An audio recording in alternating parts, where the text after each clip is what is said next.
और वहीं से ये सारी चीजें हम बालक को सिखाते हैं विद्यालय से। क्यों?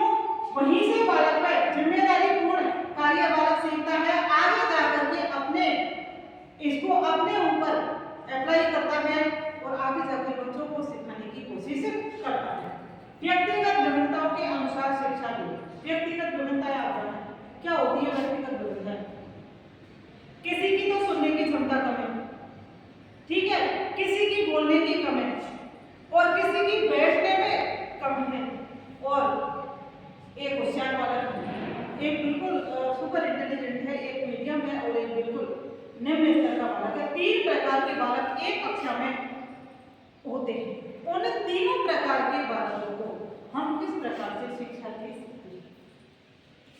अब आप तीनों ही प्रकार के बालकों को, ये सबसे पहला काम तो ये है कि जो हमारे सिलेबस का निर्धारण किया जाता है ना, वहां पर तीनों स्तरों के जो तीनों स्टैंडर्ड होते हैं बालक के, उनको ध्यान में रखते हुए सिलेबस का निर्माण किया जाता है। तब आपने बुक में देखा होगा कि कम से कम 20 चैप्टर 15 होते हैं ना, उसमें से 5 तो बिल्कुल टफ होते हैं। क्यों होते हैं? वो उन्हीं के लिए होते हैं जो बहुत ज्यादा इंटेलिजेंट बालक होते हैं ना, उनके लिए वो 5 चैप्टर होते हैं जो बहुत ज्यादा टफ होते हैं, उनको वो कवर करता है। अब वो उनके समझ में नहीं आते, क्योंकि वे जो मीडियम होते हैं ना, कुछ समझ में आता है उनके और पूर्ण रूप से नहीं आता है, और कुछ ऐसे होते हैं जो दोनों के लिए उचित होते हैं। इंटेलिजेंट जो सबसे ज्यादा है और जो मीडियम बालक है।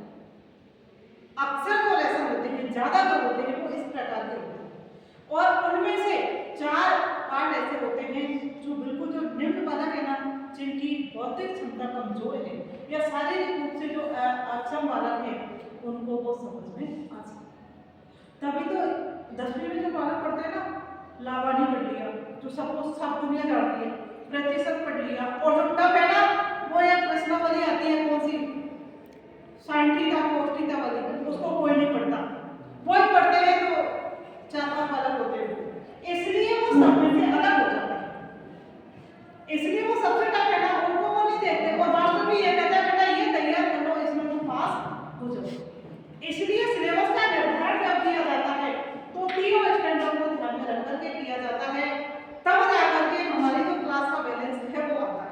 तो उसी के अनुसार व्यक्तिगत विभिन्नताओं के अनुसार प्रत्येक बालक की सोचने, समझने, बैठने, उठने, खाने पीने, सब शारीरिक रूप से, मानसिक रूप से उसमें विभिन्नताएं पाई जाती है। इसलिए उन विभिन्नताओं के अनुसार बालक को शिक्षा कक्षा में देनी चाहिए। अगर आपने ऐसा नहीं किया तो फिर जो कई बार शिक्षा का भी